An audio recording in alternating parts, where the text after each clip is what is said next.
Hello, everybody, and welcome to the Most Metal Monday Night Live. I'm your host, Robb Zipp. We're coming to you a little bit early today because we have a guest coming all the way from Birmingham in the UK. So let's go ahead and welcome Jay from Endscape. How's it going, dude? Yeah, good, man. Thank you for having me. Very much so.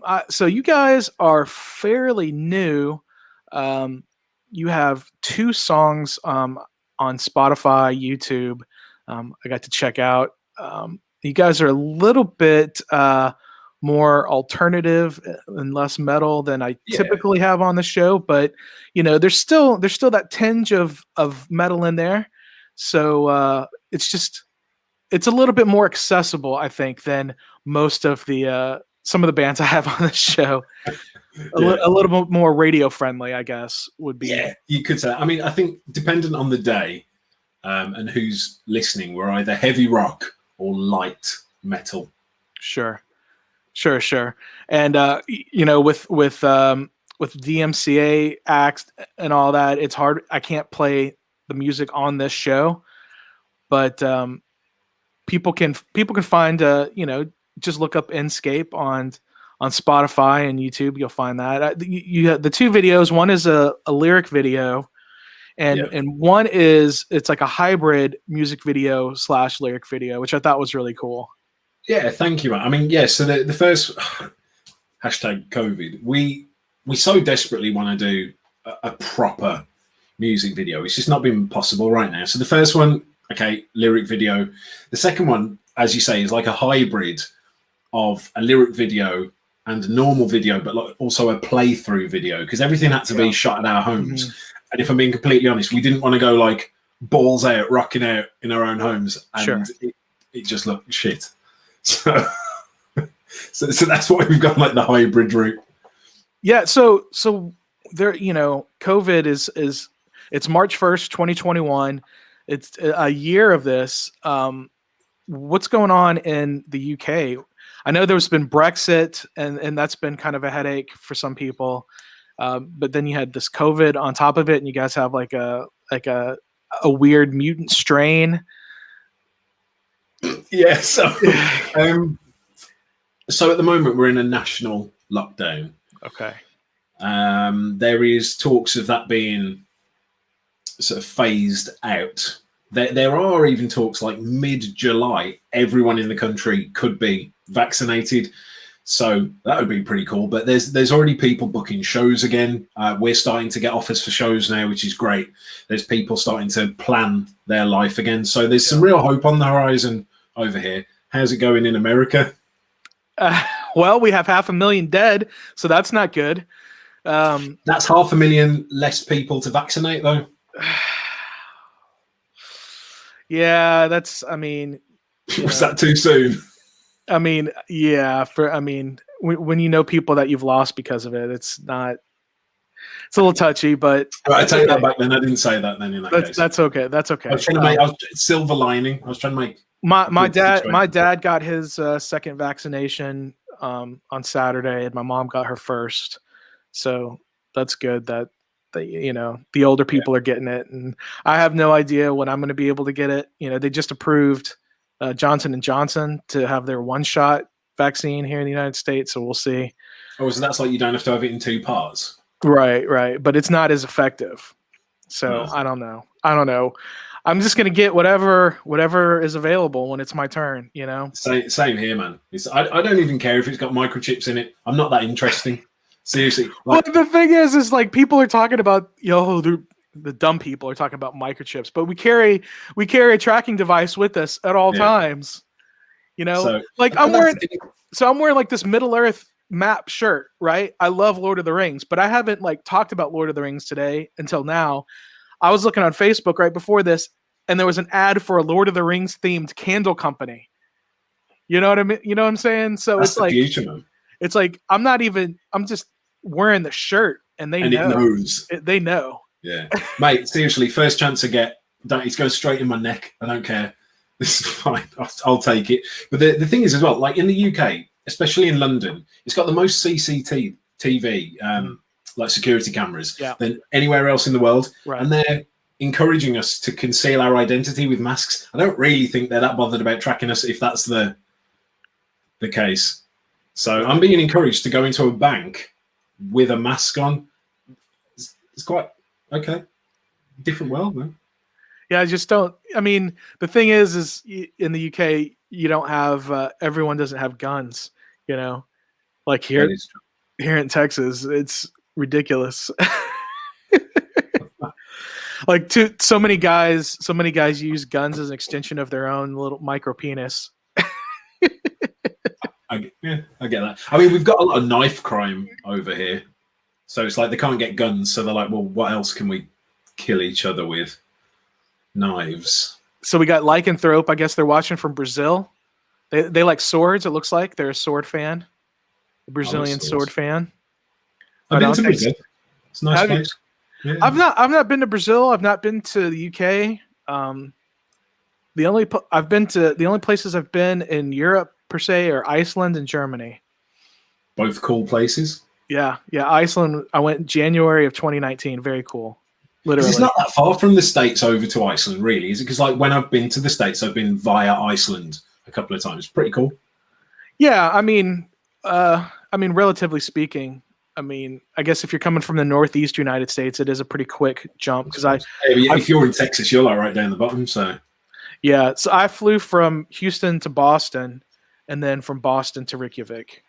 So.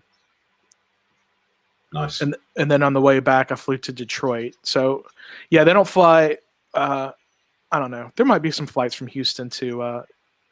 There was a budget. I just watched a documentary about this. When I went, there was a budget airline called Wow Air. Yeah. They closed 2 months after I took my trip, so it was cool. But I was last year. I was actually going to have a layover in London. Oh, now they're showing up the Norwegian flag. So okay. I like Norway too. I like all these places. Yeah, Norway is where all the black metal's from. Yeah, man. So let's talk about. Okay, I'm sorry. Sometimes I can be a little distracted. I have a little bit of ADD. You got your. Dude, I'm cool with it. You're on with someone else that's gonna just go off on weird tangents. So strap yourself in. You've got a cool wall of guitars back there. So we talked a little bit about your band. We talked a little bit about your videos, but tell me more about you as a guitarist and how the band started. So, me as a guitarist, I'm not the best guitarist in the world. Far from it, man. I'm probably like pretty much below average. I just like making riffs. That's what I like doing. I like to make music that makes people's head nod. I used to play back in the day with a band called Speed Theory that some people out there will have heard of. We're in the UK, toured around the world, videos on TV, we're in magazines. We played with some really cool bands as well.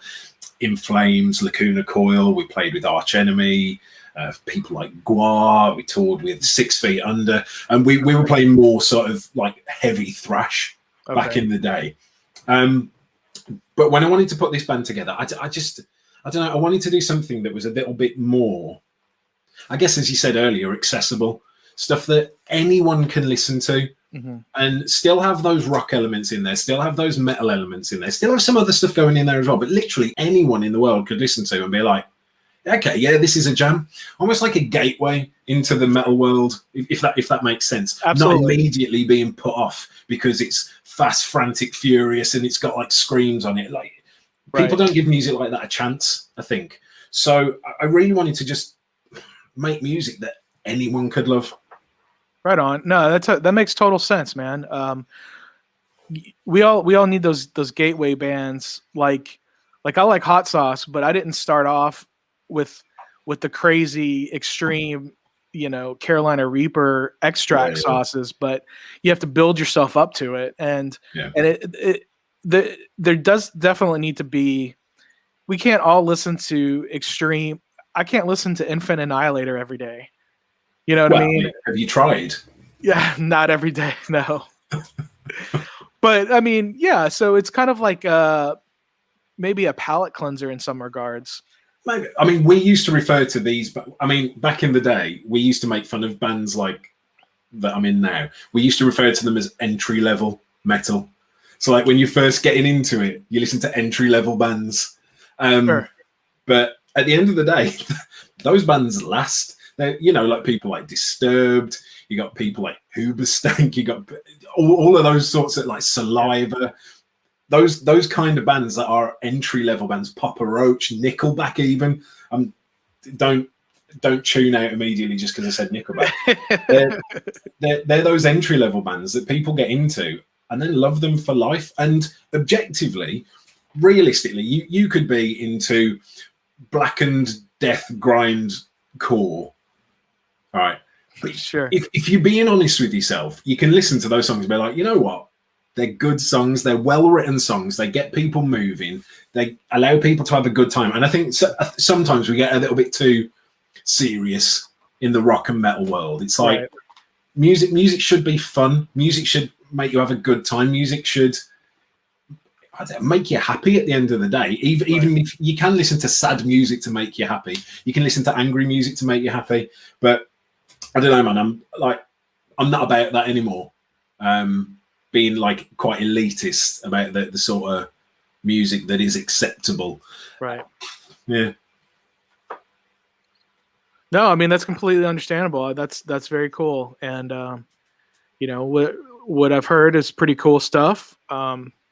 It wasn't exactly what I was expecting, but, I could hear those elements and it was, I can't remember the song. I apologize. It wasn't the Suffocate song. It was the other song. Validate Me. There we go. Validate Me. That your bass player on that had really good. You could see it, but then you could see it and hear it at the same time.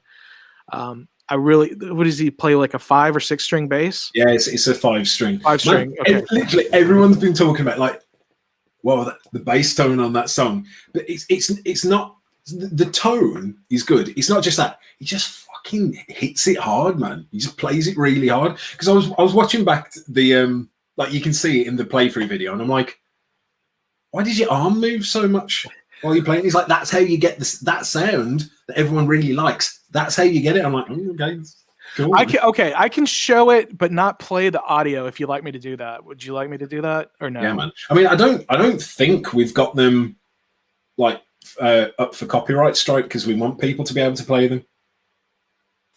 So I think you can play it and not get bitten. Well, I've had people tell me that before. Okay. And later, like 2 years down the line, it could. Then it gets all right. All right, let me do this here. I should have. I'm going to share the screen. So Jake, the bass player, he's also the producer as well. So he's a world-class producer, man. So he knows what he's looking for when it comes to that crisp bass sound. All right, let's. Oh, come on! I had this on full screen. Why am I still? I feel like I'm doing like a director's cut commentary now. Yeah, that's awesome. Yeah. Okay, here we go. So yeah, there's the bass. Whose girlfriend is this? It's not, dude. It's stock footage. She bought some stock footage. Nice. Okay. All right. Well, it's somebody's girlfriend. Yeah, it's somebody's girlfriend, I imagine. And your vocalist, what is he singing to? Is that like a wraparound vocal? Yeah, it's, so like when he's recording, because of course, like this was recorded. So guys listening at home, you can hear the quality of it. It was recorded at remotely. We were all remote when recording it. So Carl's got a setup at home, and the way it worked was Jake and Carl and the rest of us would get on a Zoom call together. and Jake would take control of Carl's computer and record his sessions, and then take the files back and then do everything behind the scenes. Like, we've had to really find back doors to make all of this work. I don't think it sounds like it was recorded virtually. I think it sounds wicked. But I agree. Thank you. I suppose people can be their own judge of that. But yeah, as far as I'm aware, it's like a little vocal isolation booth thing, so you're not picking up like the ambient noise of the room. Right. And another thing I can see with this video, what you guys did, I don't know who produced the video for you, edited it together. Jake also did that as well. He's a man of many talents. Okay. Well, he did a great job with one thing. When you have videos that come from different cameras, different sources, the video quality can be a little different. But when you put that filter in with the little distortion, with the you see the glitchy video stuff there, it takes all that away. So you got the stock footage of this lady hanging out mournfully looking out the window, and she looks a bit like oh my God, why can't I think of her name? From Lord of the Rings, the I'm no man, that makes the bad stew. Oh my goodness, it's killing me. /wash, mate, that went right over my head. It's killing me. Somebody's gonna hang me for that. Yes. Someone's gonna get in the comments and, oh my God, you don't even know who Flank or the Great is. Remember. Right. But yeah, that's the point, because it was Jake's vision for the well, I found the stock footage and I was like, dude, we can make a video out of this. And he was like, yeah, but let's try and make it a little bit more interesting and add some like playthrough stuff. And I was like, oh, what, we're gonna like rock out at home with our cameras? And he's like, no, just do like a playthrough thing. And I'm like, are you sure it's not going to look crap? I was like, and he was like, no, I'm going to degrade it. I'm going to put filters on it, glitches in it. It's going to be. So I was like, all right, trust the process. And yeah, it turned out fine in the end. No, I think it's great. It's great. He did a great job, and it sounds really good. Oh, and then here it's recommending me your other song, which is just a lyric video. YouTube. Yeah, and then some other bands that I like and have had on here. Sweet. Very cool. Very cool, man. So so you said that you've already been booked to do some shows later in the year. We've been approached. You've been approached. Yeah. Okay. Can you speak on any of that? Not really just yet. But there's three or four possible shows. Well, two of those being festivals. I've already got in touch, which will be really cool. We just want to get out there. We want to play the music, man, because at the end of the day, on a stage in a live setting is where the music comes alive.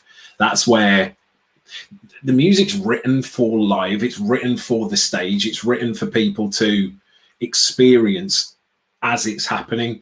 And we just can't wait to let people experience that. And we can't wait to just be back on stage ourselves. Like any musician out there that's ever been on stage, we're all feeling it right now. Right.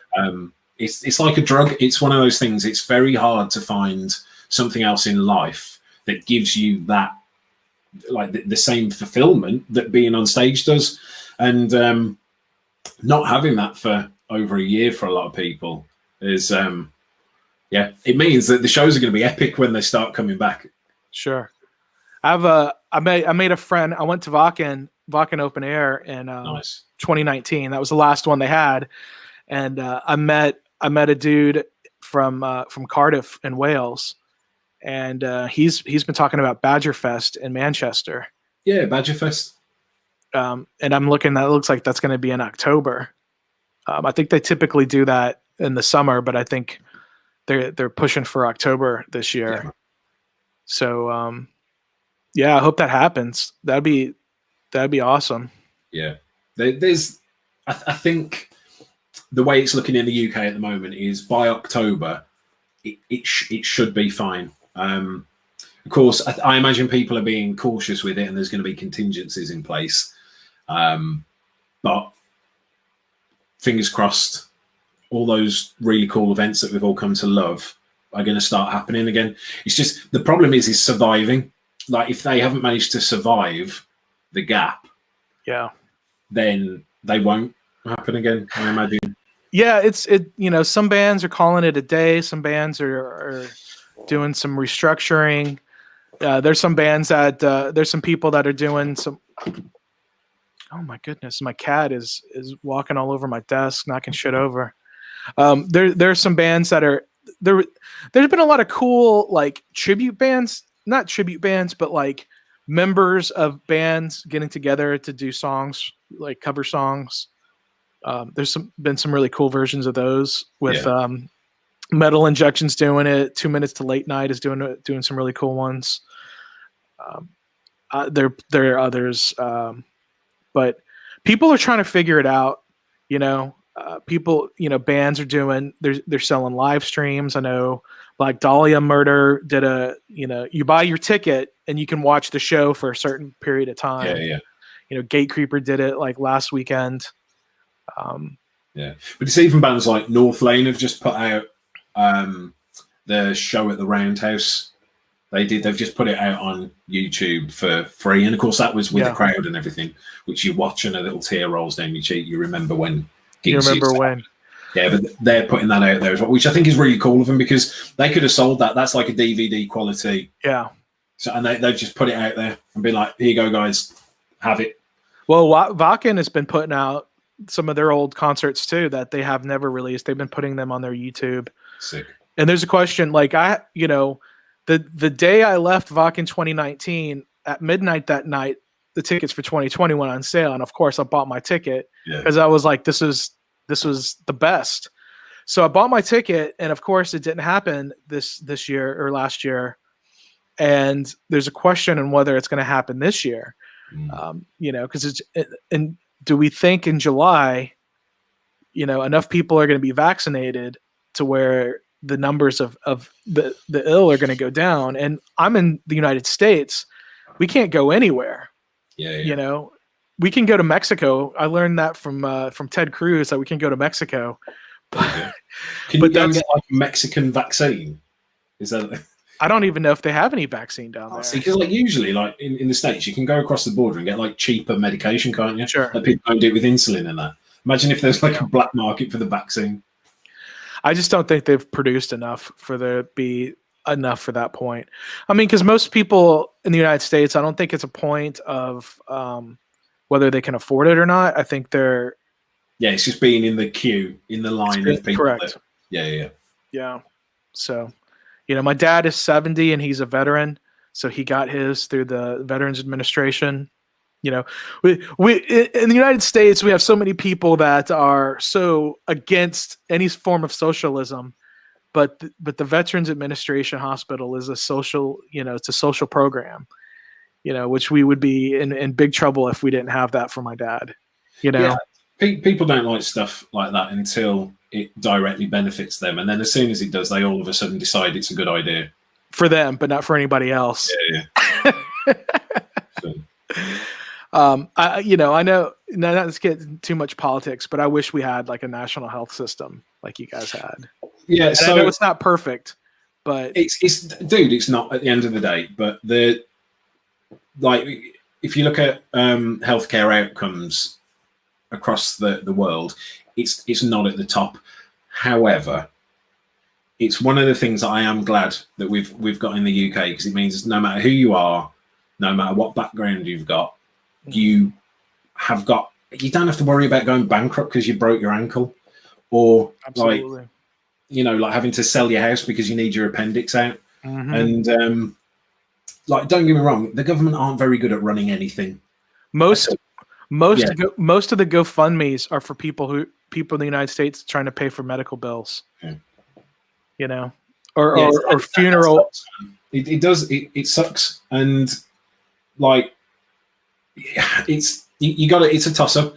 Is it perfect that a government, any government, who are usually pretty crap at everything, is it perfect that they are running healthcare? No, it isn't. No. Is it good that everybody in the UK, no matter who you are, has got access to it free at the point of delivery? Because it's not free, because we all have to pay for it, but it's free at the point of delivery, and that's the point. It's free at the point of delivery. Is that good? Yes, it is, and it has saved countless lives, not just through the medical work that it does, but through the fact that you don't kill yourself because you've had to go bankrupt because you needed a shoulder operation or something. So let me ask you this: how does that work when you're on tour? Let's say you're in Brazil or you're in the United States, and let's say you slipped off the stage and you like you said, you broke your ankle. Yeah. How would that be covered? Would that be covered under? Yeah, you have insurance, travel insurance. So that'd be covered under your travel insurance. Mm-hmm. Yeah. So the beginning of 2020, I was out in the States. And my wife and my daughter were with us, and my daughter was ill, and we had to take her to a hospital. And I mean, right, there is something to be said about private hospitals. This hospital had a fountain. Like, it was the fanciest hospital I've ever been to in my entire life. Sure. But I don't really care about the fountain. I care about that. And the medical attention we received was first class. From experience, I can't say anything other than that. But yeah, our insurance covered it. We didn't have to do anything. However, if we didn't have that insurance, fuck, that would have been wouldn't have enjoyed that at all. But it's the same all over the world. Apart from, I think while we were part of the EU, we were covered there, but not anymore. Well, I mean, yeah, I don't know too much about with the Brexit, how that's gonna affect how will that affect bands from England? I mean, I guess you have to pay tariffs or something, right? It depends. So my hope is that you just have to do, so as a British person going to the US, you have to do an ESTA, which is, I can't remember what it stands for, but it's just like a little visa you do online, costs like $10, and it covers you for a year of travel to the States. Okay. I'm hoping they do that with the EU. You just do it one time online, covers you for a year of travel in and around Europe or the EU member states, and then you don't. I mean, that would seem the sensible thing to do. If they want to make it difficult, which they very well might want to do, that they may say no, you have to have a different visa for every single country. But I don't think. Well, I know there was something. I know, like, as a tourist visa, there's one thing, but if you were to come as your band and perform, I heard that they raised that fee like astronomically. Oh, I don't know about that. The United States did that just for any band coming in from another country, not just England, but from anywhere. It was like $750 or something like that. So I wouldn't do this, but I imagine some other people will just come in as a tourist and do whatever anyway. I wouldn't do this. Yeah. But I'm sure some other people would. Right. Yeah, it's hard. I mean, when I went to I've been to Germany a couple of times, and like I said, I went to Iceland, and I didn't have to pay for any visa at all. I just went with my passport. I don't know, did I break a law? I think they would have told you if you did. Yeah, I think it was because I was only staying for like a week or something like that. Like, I wasn't staying longer than. I think it's if you plan on staying longer than a certain amount of time, you maybe have to pay for that. Yeah, I don't know. A lot of times, just when you land in the country, it's like just going through the immigration thing is your visa. They stamp you for a week or a month or whatever their thing is that you're allowed to stay for, and then it just gets done in the airport. Right on. Well, it's a crazy time in the world right now, man, and we're all doing what we can. That's why I started. I like to do these interviews in person, but with no tours and no bands coming through, it's pretty hard. And I'm not able to go to these festivals, like Wacken Open Air. Like, I really hope the next one I'm able to. I mean, I already have my ticket to get in, but if I can get to that backstage area and start talking to some bands back there, that'd be pretty killer. Yeah, man. Have you ever been? Have you played any festival like that? So played Bloodstock in the UK. Okay. familiar That was a with that. wicked one. Really enjoyed that. Played a bunch of other ones, but nothing like Vakken, nothing like Download. We got offered Download, however, it was like in a campsite stage that like you had to buy your own ticket still, and it was like a day before the actual, and we were like, no, if we're gonna play Download, we'll do it like properly. Yeah, that didn't happen. So okay. yeah, we turned that down. Yeah, I don't blame you. I mean, the day before to pay. I mean, I kind of get that because, like there's a festival I go to in Southern Illinois called Full Terror Assault Open Air, and a lot of the people that go there, they are also in bands. So like I actually asked the organizers, like, could we do a campsite stage with people in bands that are just there? And he was like, absolutely not. Fair enough. He wants to have control of the bands that are playing at the festival, and I get that. That makes sense. So I was like, okay, well, it's just an idea, dude. I like the idea. I think it's a good idea. Yeah, I mean, why not? But he's like, no. So I'm like, okay, that's fine. I mean, don't get me wrong. I think we were going anyway. So like just as fans. So we were already buying our tickets, but it's the principle of it. Right. No, I understand that. You want to play it. You want to be asked to play. You don't want to pay to play. That kind of is hard to stomach. Yeah. Well, and it's like, and you want to be on the T-shirt, don't you? You want to be on the posters, right? By that point, we were being like tipped as like we were going to be a big thing in the UK in the sort of in the metal scene. That wasn't us saying that. That was like magazines saying that, etc. And we were like, if we accept this, do we blow our chance like next year for the proper stages and everything? So we were like, oh no, let's not do this one. Let's wait for the proper stage, because what we didn't want is for the next year us be like, hey, can we play? And they'll be like, yeah, but you played last year. And then us be like, well, yeah, but not really. Played in a campsite next to the toilets. so it didn't work out that way in the end. That was probably the wrong decision, but meh, what do you do? It's still a cool story either way, whether you played it or not. But yeah, to get your name on the back of that shirt with all those legendary bands, you'd be like, look, there's Judas Priest, and there we are. That's got to be super cool, man. Well, dude, the day I knew that we were doing well as a band is we were touring with, I want to say 6 Feet Under. The original. Oh yeah, I know who Chris Barnes is. Yeah, Chris Barnes is. How bad did he stink? I didn't go that close to him, mate. But, or do you mean literally or figuratively, like in his performance? Literally. Well, I mean, the new album's terrible, but. Oh. Yeah. He's a legend. He is a legend. And what he did with Cannibal Corpse back in the early 90s was phenomenal stuff. But what he's doing now is kind of sad, and I feel kind of bad for him. So yeah, it's not good, is it? So but yeah, I don't know about his aroma. We were on different tour buses, so but it was somewhere in Switzerland.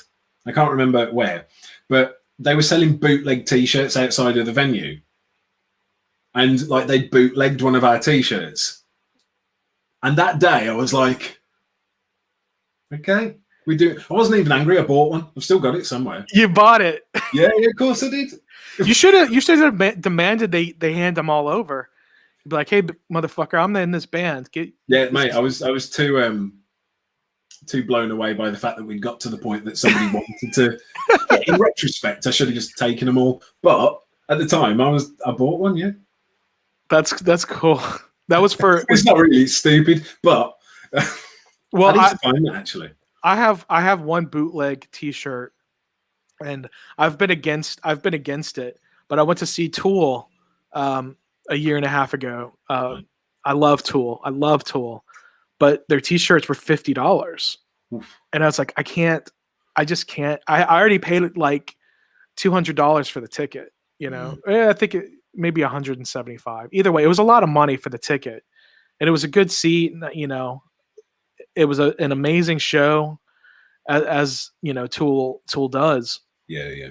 But I was like, I can't pay $50 for a T-shirt. I can't do it. But Yeah. they were For dudes. a hoodie, maybe. For a what? For a hoodie, maybe. Maybe the hoodies I think were 75. Mate, I can't. I couldn't do it. So I had to put my foot down. But of course, there were people outside the arena selling bootleg shirts for $15, and I was like, you know what? It didn't look terrible. I can buy 3 of those and then get a beer. Yeah, sure. For the same amount of money. Sure. So yeah, I bought one, and I don't wear it very often. And honestly, I don't like to wear a Tool shirt because I don't like to go around with something that says Tool. You know, I don't like to call. You know what I'm saying? Yeah. Like, only other Tool fans or music fans will get it. Everyone else will be like, "What's this? Why?" Yeah, exactly. So I love Tool, but I don't like to wear Tool T-shirts. Yeah. It's the same as like you probably wouldn't wear an Infant Annihilator T-shirt. But then again, you can't really read their logo, can you? It's a lot more legible than some other bands. You think like a little old granny, like look at it and be like, "What are you?" Right, like Infant Annihilator written on your T-shirt. So I went to Disney World a couple weeks ago, nice. and I was like, all right, I'm gonna wear some band shirts to help, because my Disney World videos get a lot of views because Disney World is a very popular place, and people want to know what it's like right now with the pandemic. And I went by myself, so people want to know what it's like to go by yourself, and everything. So I get a lot of views on those videos. So I wanted to promote some of the bands by wearing the shirts. Yeah. And I'm like, they won't let me in with this shirt. They won't let me in with this shirt. They won't let me in with this shirt. So I had to find some pretty plain shirts to wear. Yeah. And I felt bad for my friends that I was going to help promote while I was there, because like I can't wear your shirt, bro. Yeah, I can't wear like a flaming pregnant woman with a fetus like clawing out of a stomach on fire. Exactly. Yeah, sorry. Yeah, I actually was wearing many years ago when I was a teenager. We had an amusement park here in Houston called Astroworld, and I think I was wearing a Biohazard shirt. Do you remember Biohazard? I do, man. I had a Biohazard T-shirt. Okay, well, I had the one. It was a kid holding a pistol like this, like out, and I got more looks wearing that shirt than anything with any kind of gore on it. Well, dude, I had the I don't know if you know Chimera, the "Fuck Your Power Trip" T-shirt. Yeah, on the back. I thought I was such a little badass until my mate turned up. My mate turned up, and he was wearing the Cradle of Filth one. Do you know the one I'm talking about? No, I don't think so. Mate, you would not fare very well wearing this in Texas, I tell you that. It says on the back, plain as day, Jesus is a cunt. word. He's a cunt. Yeah, I've seen that shirt. Yeah, okay, I know what you're talking about. And I thought I was like badass wearing this with the F word on it. And then he turns up wearing that. I'm like, whoa, okay. Yeah, I wasn't brave enough for that one. You know what? I have seen that shirt, but now I kind of want it. It's probably worth a lot of money now. I don't know if you can like get them like box fresh anymore, or if I think so. I think so. You know what? Let's look it up. Let's look it up. Let's do it. Buy one right now on the stream. Make history. Yeah. Here, I'm gonna do this so people aren't just looking at me. You're gonna share it so we can see. Yeah, share the screen so they can see. I'm glad I'm part of this. The new tab. So I can't even spell. Cradle of Filth. Did you ever watch that video that they did? I think it was called like Cradle of Fear, and it was like a little movie. Here it is for 1588. Here it is. That's Brujeria. Oh, there you go. This is the one where the nun is fucking herself with the crucifix. Is that what's on? Is that the front, and is the back the Jesus is a cunt? Very possibly, man. Yeah, she's nude. There's the boobs. Hopefully, yeah, on the back Jesus is a cunt. This is on Rockabilia 2X. There you go, man. I mean, I don't want to get your attention, I guess, as a band. add to cart. Add to drop list. Oh, let's see. So I'm using Honey. They're not a sponsor. Damn it. I use Honey. It's good. Oh, okay, so item has been drop listed. So that means they're going to let me know when it's going to. No, I don't want to. No, I don't want to wait. I want to buy it now. I'm going to buy it now. Does Endscape have any merchandise yet? Not yet, man. We haven't got any fans. Yeah, I saw your. I'm going to look to see if there's any promo codes. Because if I can save $1 or $2. Oh, what is all this crap? Can you see this? No. We can just see the Google page still. Okay. Oh, really? Okay. Oh, then let me take that. Oh, yeah. Okay, let me take that off. I thought you could see all the stuff I'm doing with copy. Credit card details. Where's my? There we go. Let's see if this apply coupons. Yeah, my mate that was wearing that, he was like the edge lord of the world. After that, he was like the edgiest kid ever. It's not for me personally, but you gotta have some balls on you to wear something like that. There's certain places I could wear it, but I definitely couldn't wear it to Disney World. Yeah, or church. I don't go to church. Well, it's probably good that you don't then in that case. Yeah. No, I am a minister in the Church of the Flying Spaghetti Monster. Are you actually really like a fully paid up member? Yeah, I have the certificate, I have a card and everything.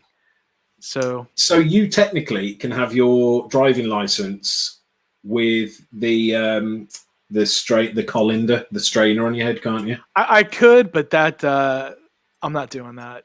Fair enough. I'm not. See, that's the step too far for you. The step too far for me is the Jesus is a C word T-shirt. The step too far for you is the pastor strainer on your head in a driving license photo. Okay, now we know our boundaries. That's good. Well, the thing is the only time I'm ever showing my driver's license is if I get pulled over by a police officer or something, and there we go. Thank you. Your order is confirmed. It was with shipping and tax. It was $27.98. So damn it! Didn't it start at like $15? Well, yeah, but then I wear a 2X, so you have to pay extra for that, and then you have to pay. It was like $10 for shipping. So wow. there we go. From hell. Yeah, yeah, for sure, man. Well, that's one thing that annoys me about the States: the fact that taxes get added on afterwards. So, like we've got a sales tax in the UK, VAT, value-added tax. Yeah, but it's like included within the price. It's like £10 is the price. Like in the States, it's like $10. You're like, yes, $10. Then you take the thing, and they're like, yeah, that'll be $17. You're like, wait. But it's like they go, yeah, we're not charging you that. It's blame the government. We're not charging you. So yeah. I'm like, yeah, but I still got to pay it. I still need to know it exists. So like all you guys have got to go around doing quick maths in your head, trying to figure out what the actual price of things are. Can't handle it. Yeah, I mean, with shipping too, like you never know what shipping's going to be, and then they give you options, and I always pick the cheapest one. So the cheapest one was $10. It's just for shipping on a T-shirt, but it was one of those things, man. Sent by Raven or whatever, the slowest option. Yeah, right. Cool. Yeah. So when did I gotta say? So yeah, you said you don't have any fans yet, and you guys will only put out two songs. Yeah. Well, I mean, it's not true. The songs have done pretty well. Everyone that's heard, I say everyone, a lot of people that have heard them have really liked them and dig the sound. Yeah. We starting to build a following now. Lots of people following us on Spotify, a nice amount of people on Facebook. So yeah, been putting some really cool playlists as well, which is nice. So more and more people are getting access to the music and getting exposed to it. I need to make a playlist of bands that have been on this show, people keep telling me to do it. So You should. maybe today's the day. But here, I'm gonna show my Spotify. Share screen, application window, Spotify, share. And here you guys are. Here you guys are. Oh, I'm gonna follow you. There you go. Now I'm following you. Woohoo! So there's your Suffocate and Validate Me, your 2 songs. Yeah. But you've got 546 monthly listeners. That's a good clip. You know, Suffocate, you've got 1,653 listens. You got under 1,000 for Validate Me. Yeah. But your video was only released last week. Yeah, well, there you go. Then you've got your social, your Twitter, your Instagram, your Twitter, your Facebook on here. That's cool. Oh, I should have got this picture with the with your logo on there. But you got 62 followers now. You're a modern rock band from the UK. It is true.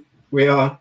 You got people listening from Mexico City, Birmingham, from Guadalajara, from Santiago. Is that Chile? Yeah, Chile. So, yeah. In London. So they put Nice. they put GB, not UK, on here. It's because there's a Birmingham, Alabama. Right, but I would think they put UK. Yeah. So, oh God. So the United. I'm going to get this wrong now and get crucified in the chat. But so the United Kingdom is England, Scotland, and Wales. Great Britain. Northern Ireland. Yeah, includes Northern Ireland, I think. So, like, technically, right, here's an interesting fact about England. England doesn't technically have a national anthem. Okay. You know, because it's like the British national anthem, I think, right. Or United Kingdom. Either way. But, like, Wales has got its own one. Scotland's got its own one. I think Northern Ireland's got its own one. But we don't have our own one. It's just God Save the Queen, right? Yeah. Until she dies, and then I guess it'll be God Save the King. Man, that's going to annoy so many people. Going to have to change all the lyrics to that. And it's amazing. Like, is she the longest reigning monarch in the history of? I don't know. Ever? I care very little about the monarchy, to be honest with you. I mean, it's quite interesting. Like the history is interesting, and I'm glad they don't actually. I'm glad they don't rule over us. I don't like anyone ruling over us. The fact that we get given the they've given us pity and we're allowed to vote for the people that rule over us now. Wow, that's nice. Which I guess is better. But I imagine if I'd have to take a guess, she's got to be the longest reigning monarch because she's old AF. Yeah. And has just been queen for like forever. Since like the 50s, I think. Yeah, man. Because to be fair, she did take the throne young. From what I remember, I wasn't alive then, but from what I know, I think she took the throne quite young, and she's been on forever. But I think she's not wanting to abdicate because she doesn't want Prince Charles to be king. Oh, I mean, she's already removed her other son, Andrew, right? Because he was into some weird pedophilia. Oh shit. yeah, because he was a nonce. Yeah. So Americans probably don't know what the word nonce is. I don't think I've actually heard that. A como. I don't think I've heard that either. Oh, I think that's like a pedo.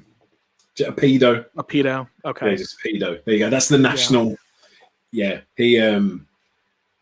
Not a cool dude. Not a cool dude. No, not at all. And then I know Harry married an American and decided he didn't want to be royal anymore. Yeah. He's like, peace out, royal family. Yeah.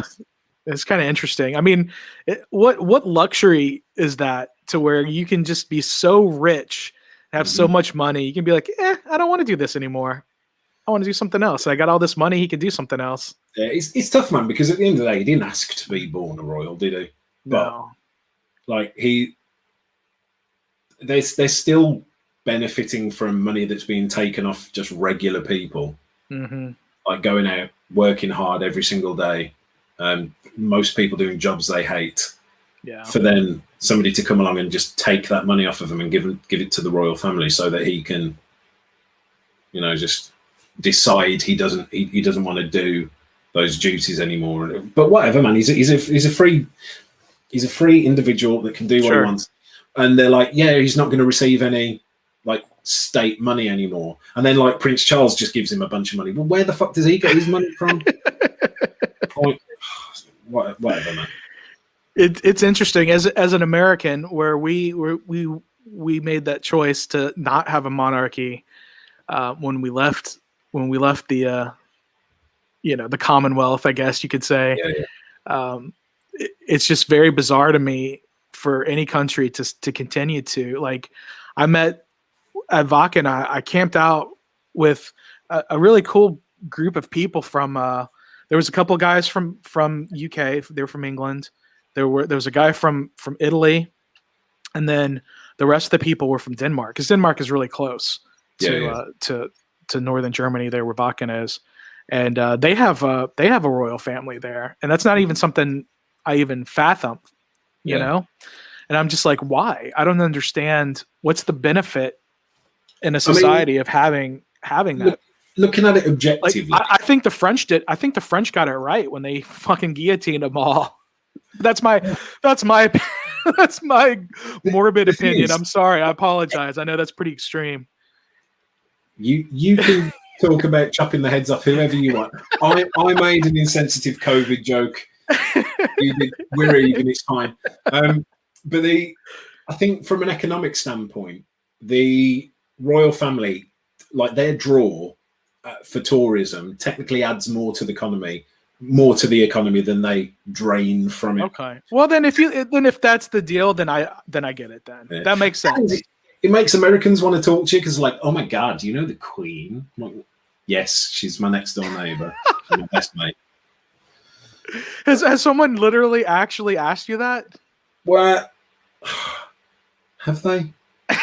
See, I feel like I was joking, but then the other part of me feels like, no, I wasn't joking. And I think maybe, yeah. I mean, people assume that since I'm in Texas, I live on a farm, I have some oil derricks and I ride horses everywhere. That could be the furthest from the truth. My wife's parents used to live in Texas. Okay. Where? Do you know where? Denton. Oh, wow. Okay. So that's Crum. That's a little place called Crum. Crum? Near Denton. Yeah, near Denton. K-R-U-M.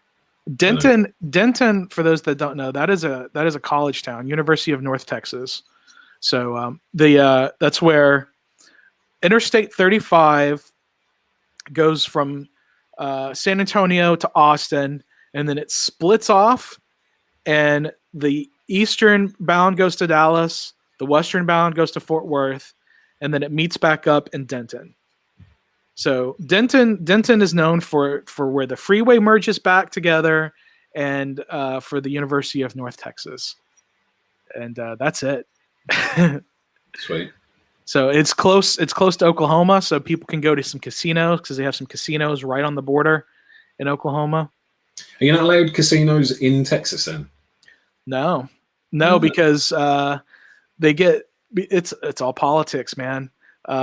There are casinos in Louisiana, there are casinos in Oklahoma, and there are casinos in New Mexico. All the states that border Texas, they have casinos right on the border. And so the politicians here will not allow casinos because they get that money from those casinos in those other states to not, because if they were to open up a big casino in downtown Houston, I mean, people would stop going to Louisiana to gamble. Yeah. There'd be no point, so, and if they built a big one in Dallas, people would stop going to Oklahoma to gamble because, so that's just the way it is with politics, When it comes to a lot of casinos. I mean, they don't have anything else in Detroit. Yeah, essentially. Like, I was there before, and so like I'm not a big gambler. I don't go to casinos to win my fortune. I do because it's the booze is usually cheap. That's the best way to go. And it's bad when you're getting like vodka from a tap thing, like a thing. That's not good. But anyway, I was talking to someone out there, and I was like, "Well, which casino should I go to?" And there's 3 you really want to go, like 3 options from where you are here. There's this, I forget what it was called, this one, and this is where the high rollers go. Everyone in there is going to be millionaires, and they're going to have like supermodels on their arms. And I was like, okay. And they're like, there's this one that's like more for just normal people to go and have fun. And then there's this one that you probably don't really want to go to, because that's where drug dealers go and like launder their money. And I was like, okay, kind of want to go to that one. That sounds fun. So I did, and I didn't get shot, which is great. And it was a very interesting place to be for maybe 45 minutes until I decided I needed to leave. Fair enough. Did you go to the other ones? Nah. Oh no, yeah, I went to the normal one after that. Okay. Yeah. I wish you remembered the names. I know about Motor City Casino. That might have been the normal one. The normal one. Okay. Yeah, that rings a bell. The thing is, though, like as a British person in America, even if you went into a casino full of gangsters, you're kind of fine because you got a British accent. Like they find you interesting because you're British, right? Whereas if I was just like a normal American going in there, just, la, la, la, la, la, yeah, I think I probably would have been in a lot worse of a situation. For sure, without a doubt. Without a doubt. I mean, I went to New Zealand a few years ago to see all the Lord of the Rings stuff. Nice. And I don't know, the women in New Zealand liked me a lot more than the women in Texas. It's the accent. It's an accent, yeah. And it's interesting because there's like that's a thing, man. It's a thing when you go somewhere else and you have a different accent than everybody else. You're interesting. You're either seen as an interesting creature or as a threat. one or the other. Yeah, you're different. Yeah, that boy ain't from around these parts. yeah. But it's true though. Like I'm quite lucky that I've got to travel quite a lot, and just people, not in a bad way, but when you come from a culture or a country that's completely different from theirs, they want to learn about it, they want to know about it, they want to understand your experiences, how your life has been different, and of course you want to learn about theirs as well. So it's always cool just to like start up a conversation with someone just because they've like noticed that your accent's different, and you end up learning about their culture, their life, how they live day to day. They learn about yours. It's a cool thing. Yeah, without a doubt. Travel is one of the coolest things that we can do to learn about the world. Yeah, man. And since travel is not really available right now, it's really cool that I'm able to get someone such as yourself. I know you do public speaking events as well. Yeah. I did a little bit of research on you, dude. So I'm sure those gigs are kind of down right now as well. Yeah, it's all had to be virtual stuff, which is fine. I don't enjoy it as much because the thing is, it's just another form of being on stage for me, going to events. And yeah, it's like you're standing up in front of business people. But like my whole thing is I talk about business through the lens of music. So I still get to be myself and I play guitar in my talks. They're like musical. It's very interesting. You'll have to just take my word for it. But yeah, it's sort of filled that gap of being on stage in front of people. But there's only so far it can go, really. Like to actually replace playing music that you've written and that you love to people that also love it the same amount as you do, if not more. Right. No, for real. Well, hopefully Badger Fest happens and hopefully some other stuff. Hopefully they ask us to play. That'd be good. That'd be cool. Well, hit them up. Tell them you want to play. I'll be like, hey, Badger Fest, we got no fans and 2 songs. Can we play your festival, please? Well, don't tell them that. Tell them, you were in this other band. Now you're in this band. You have a good CV. I almost said resume, but then I realized you probably didn't know that word. So I wouldn't have known what you meant at all. A CV.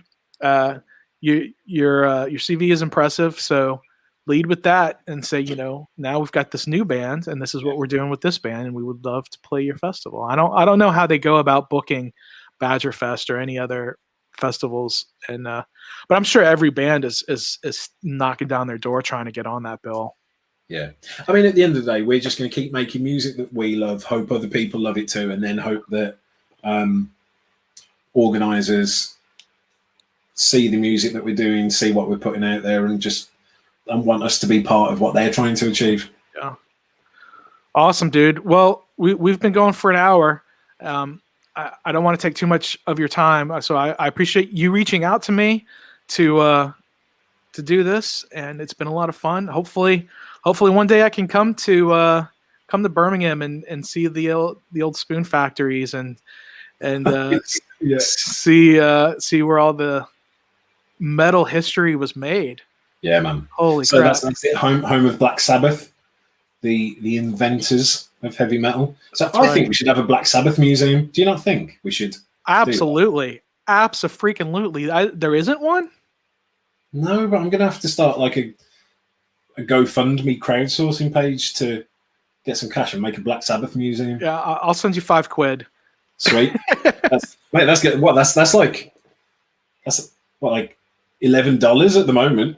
No, it's not. It's a lot close. It's probably a lot more like $7.50, maybe $8. Yeah, I was being hyperbolic because I bought a guitar the other day from America, and when I saw the conversion, I was like, oh, God, I remember like in the past when it was much better. For you. Yeah, not for you, but Right.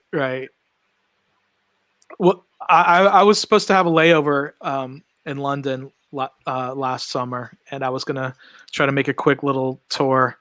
I actually got £20 just so I could buy like some curry or something at the airport. The British food, that's our staple, like British dish, the national dish. Oh yeah, I love it.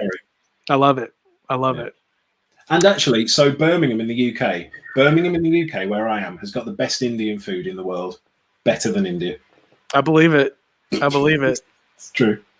Well, let's get that Black Sabbath museum open, dude. Let's do it, man. Let's have it. I'll come and I'll do a special from there. Perfect. It's a deal. Deal, mate. You're on. Maybe one of the guys will still be alive by the time it opens. Yeah, maybe. They're all still alive now. Just about. I mean, Ozzy any day now. Whew. Yeah, man. That's I think he must have had like some sort of pact with the devil to stay alive for as long as he has. But he can't last that much longer. It's like kind of like Prince Philip, to be fair. You know, the Queen's husband. Have you seen what he looks like now? Yeah. Mate, he looks like he's been exhumed. He looks like the front cover of a Cannibal Corpse album. He does. Butchered at birth. Yeah. God, he was on the news the other day because he's been admitted to hospital. I walked into the living room. I was like, "What the fuck is that?" But the thing is, like, they're so rich and they get the best medical treatment in the world. They have kept him alive far longer than nature intended. So I'm not surprised he's decomposing before our eyes. Oh my goodness. Oh, that's hilarious. All right, dude. On that note, I'm gonna let you go. Jay from Endscape. I'm following you on Spotify. I can't wait to hear your new music. Thank you. I'm pretty sure I've subscribed to your YouTube as well. So, you guys aren't following anybody on Twitter or Instagram or anything, but if you guys give me some follows, I'll follow you back. Sweet. Yeah, we're not really doing anything on Twitter. Yeah. Yeah, I saw. It's fine. We're trying to avoid Twitter, to be honest with you. It's just a bit of a dumpster fire. Yeah. Anything can be what you want it to be. So. What a positive message. Thank you. Yeah, there we go. It's just like a decomposing royal. Yeah. That'd be a good death metal band name. Start an offshoot. Decomposing royal. Yeah, decomposing royal. Yeah. Get that domain name quick. Get the handles. Yeah. All right, man. Thanks so much, and hopefully I can come to Birmingham sometime soon. Yeah, man. And, that'd be sweet. Wicked. Thanks again for having me. All right. Cheers. All right, that was Jay from Endscape. Super fun dude. Thanks so much. They are a band just kind of starting out, but they've got some really excellent tunes going already. And as we talked, it's some more it's more poppy than some of the other bands I have on here, but it's still very excellent. They are excellent musicians. He kind of talked about he wasn't a great guitarist, but that's bullshit. He's a great guitarist. So very cool stuff. Next week, I'm going to have Beekeeper from San Diego, California on the show. That'll be March the 8th, 2021. That's going to be a little later. That's going to be at 9:45 p.m. Central Time because, again, they're in San Diego, so it'll be 7:45 Pacific Time. And then after that, I'm going to go early again. I'm going to be talking with Terror Dome from Poland. My pal Lucas, who used to play bass in Vane, he's now in Terror Dome. They've been the seminal thrash band in Poland for a number of years, so it's cool that he joined up with those guys. So it'll be cool to get them on the show. So that'll be on the 15th of March. The Ides of March, we will have Terror Dome from Poland. So that'll be earlier, probably around noon, again, like I did this one with Jay from Endscape. So that's it for this week. I'll have another unboxing video soon. The unboxing video I did the other day for Loot Crate's Loot Fright Sci-Fright box has been doing really well. Actually, Loot Crate shared my picture on their Instagram, which was super cool of them. Most of their picture, it's like WandaVision and stuff, but then you see me and Dimu's there. She likes to be in my videos, if you can't tell. So I'll be getting the BAM horror box. That'll be my last BAM horror box. That'll be coming soon. The Metalhead box will be coming soon. And next weekend, I might be going back to some theme parks. So we'll see. Just hit that notification bell and subscribe if you haven't done so already. Follow the Instagram, follow the Twitter, like the Facebook page. And until next time, remember to drink water, listen to metal, enjoy nature, and have the most epic adventures.